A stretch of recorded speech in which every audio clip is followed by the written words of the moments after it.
এই হচ্ছে সেই ছেলে যাকে আমি ভালোবাসি, বিয়ে করতে চাই। মোনা, তোর সাহস কত বড়! মানে তুই এটা কি বললি? মানে এই ঝাড়ুদারকে তুই ভালোবাসিস? মানে এই ঝাড়ুদারের সাথে দেখা করতে নিয়ে আসছিস আমাদেরকে? ভাইয়া তুমি শুধু শুধু আপুকে মারতেছো কেন? আর সব দোষ এই ঝাড়ুদারের। এই ঝাড়ুদার মনে হয় কোনো জাদুটোনা করছে আমার বোনের উপর, নয়তো আমার বোন কি করে এই ছেলেকে বিয়ে করার জন্য পাগল হতে পারে? একদম ঠিক কথা বলছিস তুই। ভাইয়া ভাইয়া একটাবার আমার কথা শোনো। হ্যাঁ মানে ওকে যেভাবে দেখতো সেইভাবে ওকে বিচার করো না, আগে অন্তত ওর সাথে কথা বলো, আমার থেকে শোনো ব্যাপারগুলো। মোনা চুপ, একদম চুপ। মানে তোর কি রুচি দুর্ভিক্ষ পড়ছে? মানে তুই কার বোন এটা ভুলে গেছিস? তুই আপনের বোন, মানে তুই আমার বোনে তোর স্ট্যাটাস দেখছিস? আর ওর গেট আপ দেখ, মানে ওর ড্রেস আপ দেখ, মানে লুঙ্গি গামছা মাথায়, মানে সি, মানে তুই একে কেমনে পছন্দ করলে? আমি তো এটাই মাথায় ধরতেছে না ভাই। এত মানুষ আছে পৃথিবীতে, এত ছেলে মানুষ আছে, আমি জানতাম তো আমার বোন। আমি ভাবছিলাম কি জানিস, তুই কাউকে পছন্দ করছিস, সে হয়তো বা সরকারি চাকরিজীবী বা রিস্কি, কিন্তু তুই একটা ঝাড়ুদারের সাথে দেখা করতে নিয়ে আসছিস এবং কি বলতেছিস কি তাকে তুই ভালোবাসিস, বিয়ে করতে চাস। কখনো সম্ভব না। আমি বেঁচে থাকতে ওর সাথে তোর বিয়ে কখনো সম্ভব না। ভাইয়া আপু, আপনাদের কোথাও একটা ভুল হচ্ছে। আমি আপনাদের বোনকে মোটেও তাবিজ করি নাই। সত্যি তো এটাই যে আমরা একজন আরেকজনকে অনেক বেশি ভালোবাসি। আর মুনা আমাকে বলেছিল যে আপনারা নাকি আমার সঙ্গে দেখা করতে আসবেন, কিন্তু আজকে যে চলে আসবেন তাও আবার আমি যে এই অবস্থায় থাকবো সেটা আমি বুঝি নাই। যদি বুঝতাম তাহলে আমি মুনাকে মানা করে দিতাম আপনাদেরকে এখানে না আনার জন্য। চুপ, তুই একদম চুপ, তুই কোনো কথা বলবি না। মানে আমার যে মাথাটা গরম হচ্ছে না, তোরে যে আমি কি করবো মানে বুঝতে পারতেছি না। মানে আমার এই ভোলাওয়ালা বোনডারে প্রেমের ফাঁদে ফাঁসাইছিস, তাই না? মানে বড় লোক দেখছিস আর হয়ে গেছে, মানে ওরে বিয়ে করে আমার যত সয় সম্পত্তি আছে সব কিছু হাতায় নেওয়ার ধান্দা, তাই না?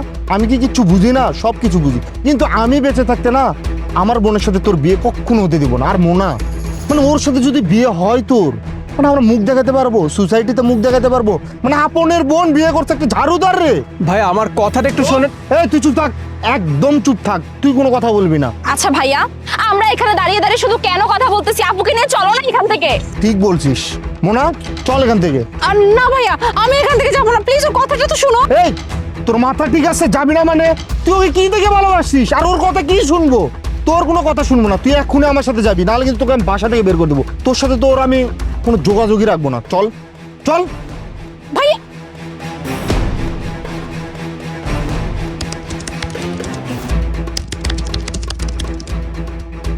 কি ব্যাপার, তুই এখানে? তুই এখানে দাঁড়িয়ে কেন? আর তোর এটা কি ড্রেস আপ, মানে কোট প্যান্ট, মানে বুঝতেছি না কিছু। এখানে তো আমারই থাকার কথা। কি এইখানে থাকার কথা? মানে কি বলতেছিস তুই এসব? মাথাটা খারাপ হয়ে গেছে নাকি? আমি এখানে কি করে থাকতে পারি সেটা বড় বিষয় না, আপনারা এখানে কি করছেন সেটাকে বলেন। আমরা আসছি এখানে আমাদের জমির ব্যাপারে কথা বলতে, জমির কাগজপত্র দেখাইতে, কিন্তু তুই এখানে কেন? তুই না ওই দিনকে ঝাড়ু দিলি? বুঝতে পেরেছি এবার। তো আপনারা কার কাছে এসছেন? Mister Sajid sir. Sajid sir? আপনারা বোধহয় ভুলে যাচ্ছেন আমার ভালো নাম সাজিদ আর ডাক নাম প্রত্যয়। মানে আমি সেই সাজিদ যার কাছে আপনারা এসছেন। মানে তো মানে আপনি মিস্টার সাজিদ?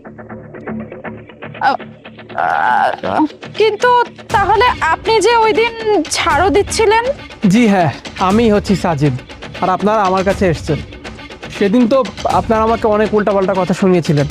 আমি যদিও অনেকবার আপনাদেরকে বোঝানোর চেষ্টা করেছিলাম, কিন্তু সেদিন আপনারা কেউ আমার কথা একটুও শোনার চেষ্টা করেননি। আপনারা আমাকে যা ইচ্ছা তার কথা বলেই গিয়েছিলেন, আমি চুপচাপ শুনে গিয়েছিলাম। কিন্তু আপনাদের বোন মুনা কিন্তু সেদিন আপনাদেরকে বারবার বোঝানোর চেষ্টা করেছিল। ও কিন্তু অনেকবার বলার চেষ্টা করেছিল আপনাদেরকে, কিন্তু আপনারা দুজন সেদিন মুনার কথা তো শোনেননি, উল্টো আমাকে বিভিন্ন কথা বলে অপমান করেছিলেন। কিন্তু এটাই সত্যি যে আপনারা যার কাছে আসছেন সেই সাজিদ আমি। ব্যাপারটা হচ্ছে কি, সেদিন আমি ঝাড়ু দিচ্ছিলাম, তো এ কারণে আপনারা আমাকে অনেক উল্টাপাল্টা কথা শুনিয়েছিলেন, তাই না? এই ঝাড়ু দেওয়ার পেছনে না একটা রিজন ছিল। রিজনটা কি জানেন? আমি আমার আন্ডারে যতগুলো এমপ্লয়ি কাজ করে না, তাদেরকে এটাই বোঝাতে যাচ্ছিলাম যে কোনো কাজই ছোট না, সেটা হোক ঝাড়ু দেওয়া কিংবা হোক এসি রুমে বসে জব করা। তাই আমি সেদিন ওই ঝাড়ুদারের কাজটা করছিলাম, কারণ আমি চাচ্ছিলাম আমার অফিসের সামনে সবসময় পরিষ্কার পরিচ্ছন্ন রাখতে। কারণ আমরা যদি দেশটাকে পরিষ্কার পরিচ্ছন্ন না রাখি, তাহলে দেশটা পরিষ্কার পরিচ্ছন্ন থাকবে কি করে? কিন্তু আপনাদের মেন্টালিটি দেখে সেদিন আমি সত্যি অনেক অবাক হয়েছিলাম। আমার হাতে ঝাড়ু ছিল, পরনে লুঙ্গি ছিল, বিধায় আপনারা আমাকে কত কথা শুনিয়েছিলেন। আচ্ছা ভাই, একটা কথা কি আপনাকে জিজ্ঞেস করতে পারি? মানে সমাজে যারা নিচু শ্রেণীর মানুষ আছে, যেমন ভ্যানওয়ালা, রিক্সাওয়ালা, ঝাড়ুদার, সুইপার, এরা কি মানুষ না? আমি তো বলবো এই সমাজে সব থেকে বেশি কন্ট্রিবিউট করে তারাই। এই নিচু শ্রেণীর মানুষরা যদি আমাদের সমাজে না থাকতো না, আমাদের সমাজটা নোংরায় ভরে যেত। আর এই নোংরা সমাজে তখন আমাদের মতো বড় লোকেরা বাস করতে পারতাম না, কারণ আমাদের তো অভ্যাস নেই নোংরা জায়গার মধ্যে থাকার।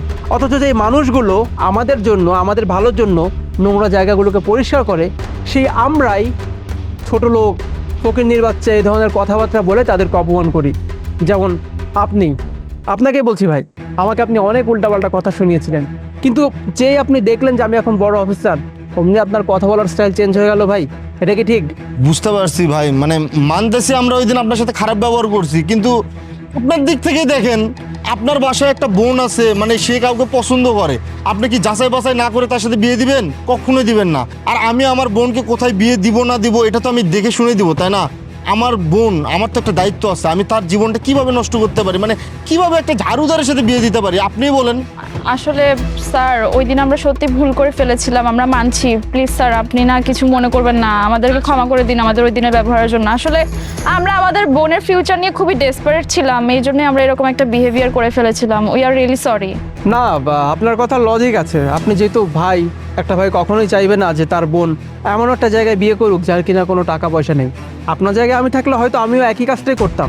কিন্তু আমার কথা হচ্ছে, একটা মানুষকে আপনি যদি মানা করেন না, সে মানা করার মাঝেও একটা সম্মানবোধ থাকা উচিত। আমি আপনার স্ট্যাটাসের সঙ্গে নাই যাইতে পারি, না যাওয়াটাও অস্বাভাবিক কিছু না, কারণ সবার টাকা পয়সা তো এক না। কিন্তু তার মানে এইটা না যে আপনি আমাকে অপমান করে কথা বলবেন। সেদিন আপনি, আপনার বোন, আপনারা এসে যখন দেখলেন যে আমি ঝাড়ু দিচ্ছিলাম, আপনারা যখন ডিসাইড করেই ফেলেছিলেন যে আপনাদের স্ট্যাটাসের সঙ্গে আমার স্ট্যাটাস যায় না, আপনাদের উচিত ছিল কি জানেন? আপনাদের উচিত ছিল আমাকে বুঝিয়ে বলার যে না, আমি আমাদের বোনের জন্য যেমন ছেলে খুঁজছি, তুমি সেই ধরনের ছেলে নাও, অতএব তোমার সঙ্গে আমার বোনের বিয়ে দেওয়াটা সম্ভব না। কিন্তু আপনি কি করেছিলেন? আপনি আমাকে বিভিন্ন উল্টাপাল্টাভাবে কথা শুনিয়েছিলেন, অপমান করেছিলেন। আমার কাছে মনে হয় একটা মানুষ হিসাবে আরেকজন মানুষকে অপমান করার কোনো অধিকার আমাদের কারণ নেই। মানা করা যেতেই পারে, কিন্তু সে মানার মাঝে একটা সম্মানবোধ বলে কিছু একটা থাকতে হয়, যেটা আপনাদের কথার মাঝে ছিল না। আই এম সরি স্যার, আমি মানতেছি আমরা ভুল করছি, আমরা ক্ষমা চাচ্ছি। আসলে মোনা আমাদের খুব আদরের বোন, তো দ্যাটস ওয়াই আপনার সাথে এরকম বাজে বিহেভ করছি আমরা। প্লিজ আপনি আমাদেরকে মাফ করে দেন। আর আমি এখন বুঝতেছি, মানে আমাদের বোন মোনা যে সে ছেলে পছন্দ করে নাই, চুজ করে নাই, যাকে করছে সে একজন মেধাবী এবং কি খুব ভালো একটা মানুষ। থাক ভাই, এভাবে মাপ চাইতে হবে না। সত্যি বলতে আপনার বোনকে আমি আগেও ভালোবাসতাম, এখনও বাসি, আর যত বছর বাঁচবো, সারাটা জীবন ভালোবেসে যাব। আমার কাছে মাপ চাইতে হবে না। আর আপনারা তো আমার নিজেরই লোক, নিজেদের লোকদের কাছে কেউ কখনো মাপ চায় না। আমি কিছু মনে করিনি ভাইয়া। তাহলে একটা কাজ করি, শুভ দিন দেখে শুভ কাজ সেরে ফেলি, কোনো প্রবলেম নেই তো? না, তাহলে এখন আর আমাদের কোনো আপত্তি নেই।